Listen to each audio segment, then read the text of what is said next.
Comment ça va, Clément? Salut Mouloud, ça va et toi? Cite-moi un morceau du 113. Ah, Tonton du Bled? Ok, très bien. Bon, c'est facile, mais. Putain, je l'ai échappé belle. Tu sais que moi je suis un peu passé à côté du 113 pour être tout à fait franc. Ah ouais? Ouais, ouais. C'était l'époque où j'écoutais pas du tout de rap et j'y suis pas revenu depuis. Eh bah écoute, je t'invite à te pencher sur Rimka. Il sort un EP en plus demain. On embrasse tous les gens là qui sont en train de nous rejoindre. Ça fait tellement plaisir de voir tout ce monde. Alors, dis-moi tout, Clément. Écoute, Mouloud, pour être tout à fait franc, j'ai pas de grande, j'ai pas de grande réflexion ce soir à t'offrir. Pour deux raisons. La première, c'est que je suis un peu resté à l'écart des réseaux sociaux et de l'actu aujourd'hui parce Ouais. que hier, ça m'a un peu fatigué, quoi, hein, je t'avoue. Je Et te, je puis, te, je te cache pas que je vais faire un petit peu pareil. C'est le dernier live que je présente, à mon avis. Avant, je ouais, reviendrai comme ça de manière épisodique. Mais ça fait du bien de couper un peu les réseaux sociaux, ouais. ouais, c'est ça. Et puis, ouais, les déclarations d'Olivier Véran hier m'ont un peu agacé et j'en ai, voilà, j'ai décidé que j'avais atteint mon seuil de saturation. Et puis, j'attends aussi, comme tout le monde, je pense, hein, là, on est à l'aune de discours importants. J'ai entendu Emmanuel Macron, on parle d'un discours, enfin, d'une allocution lundi soir. Donc, je pense que là, on aura peut-être un peu plus d'éléments. Non, moi, j'ai une pensée en fait. J'ai une pensée pour les gens dont on parle pas et qui sont nombreux, qui sont toutes les populations qui étaient déjà en très grande difficulté sociale et qui là sont touchées de plein fouet par le coronavirus. Il y a eu un papier dans Le Monde important, je pense, il y a quelques jours sur la situation à Mayotte et où on se rend compte qu'en fait le confinement, la fermeture d'une partie des commerces, la fermeture d'une partie des aides sociales a frappé mais de plein fouet une partie des villages mahorais. Les habitants de Mayotte, c'est les Mahorais. Sachant qu'à Mayotte, il y a quand même. Alors moi, c'est une île que je connais un peu. Hein. J'ai été assistant parlementaire du sénateur de Mayotte au tout début de ma thèse. Et donc ça remonte à loin, mais hélas, l'île a pas tant changé que ça.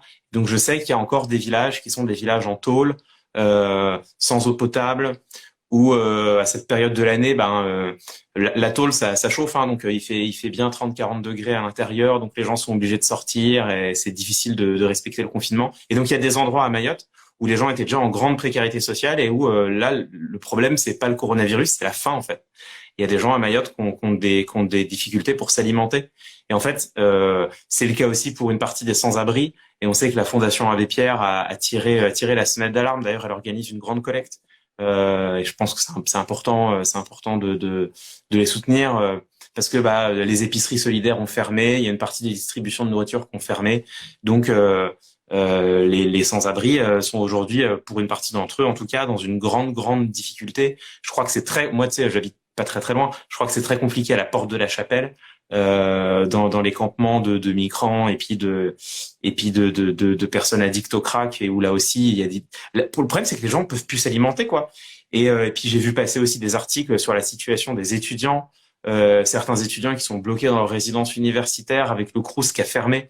Je crois que les choses s'améliorent un peu et que le Crous a réussi à se réorganiser, mais entre-temps, il y a des étudiants qui étaient dans leur quand je dis des étudiants, c'est pas deux quoi, c'est un paquet d'étudiants qui étaient bloqués dans leur chambre d'étudiants et qui comptaient leur paquet de pâtes quoi. Donc voilà, il y a une stat qui est sortie aujourd'hui je crois que c'est un sondage de l'IFOP qui essayait de regarder où les gens étaient confinés. Et j'ai découvert que 60%, si j'en crois le sondage, 60% des Français sont confinés dans une maison avec jardin. Et 12% des Français seulement sont confinés dans un appartement sans balcon ni terrasse. Donc moi, c'est mon cas. Donc je me suis, en lisant ce sondage, j'ai été un peu jaloux. Tu vois, je me suis senti en disant quand même, c'est pas juste. Moi, j'ai même pas mon petit balcon, tout ça. Et puis j'ai pensé, bah, justement à tout À cela, ceux qui quoi, tous n'avaient les même gens. pas le toit avant le balcon, quoi. Exactement, à ceux qui n'ont pas de toit et qui n'ont pas de frigo rempli. Et je me suis dit que, bah, c'est ce que tu dis souvent, mais tu sais que je te rejoins. Hein. Je me suis dit qu'on n'avait pas le droit de se plaindre et que Non, c'est à eux qu'il fallait penser. non, on peut vraiment pas se plaindre pendant cette période. Ce soir, c'est un live. On va te donner, je l'ai dit au début de ce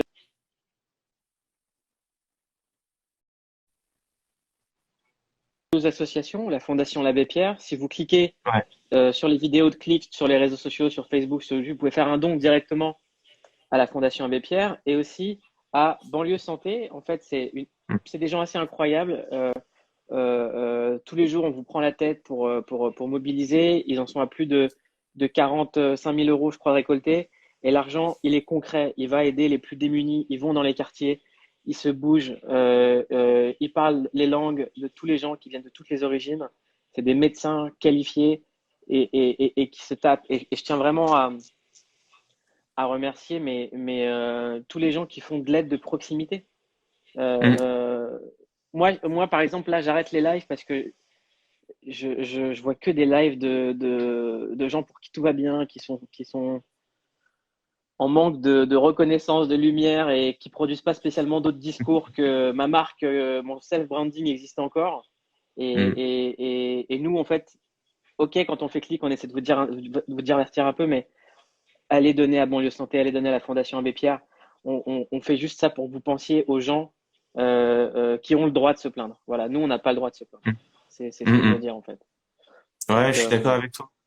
Et j'ai une pensée aussi. Alors on l'a dit en creux souvent sur ce live, mais tu sais, on a souvent dit, on se rend compte que il y a des gens dans la société dont on ne parle pas, les fameux invisibles, les délaissés, comme dit notre ami Thomas Porcher, et dont on se rend compte à quel point ils sont importants, les caissières, les caissiers, les livreurs, les soignants évidemment. Et en fait, il y a une catégorie des gens à qui j'ai pensé, c'est les artistes. Et en fait, tu sais, mais tous les artistes, justement, pas seulement les quelques pourcentages d'artistes qui sont dans la lumière, mais euh, les tous les artistes. intermittents, ceux qui sont en galère, ceux qui Ouais, essayent, qui innovent, qui se prennent la tête, pour qui une carrière c'est long, c'est incertain, c'est du développement, c'est pas. exactement.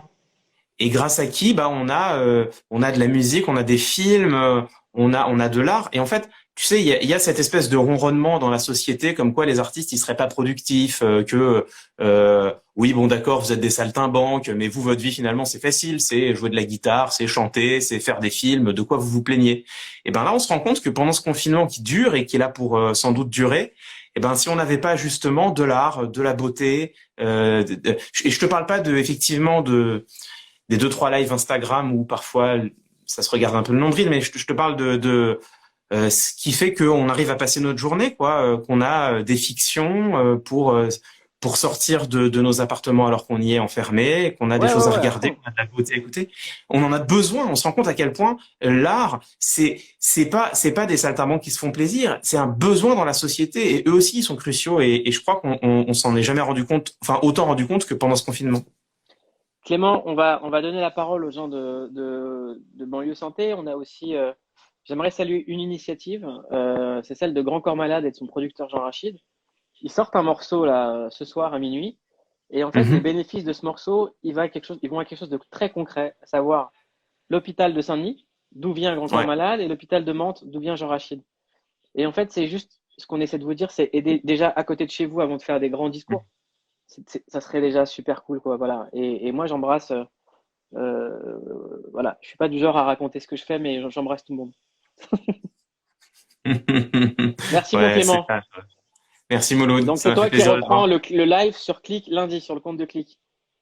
Lundi, sur le compte de Click, a priori, après les modalités, bah, faut qu'on en parle, Voilà, on ouais. va en parler tous les deux. Et, Mais ouais, euh, lundi, a priori. et je vous le dis, hein, on travaille à un retour de Click à l'antenne très, très vite, mais vraiment très, très vite. On y travaille. Et, euh, Super. et on a une chance, c'est qu'on a vraiment la meilleure équipe, en fait, de Première Fois Production et une rédaction exceptionnelle. Donc, on les embrasse toutes et tous. Ouais, Merci, mon Clément. t'as raison. Merci Mouloud. Bisous à tout le À monde. toutes. Ciao.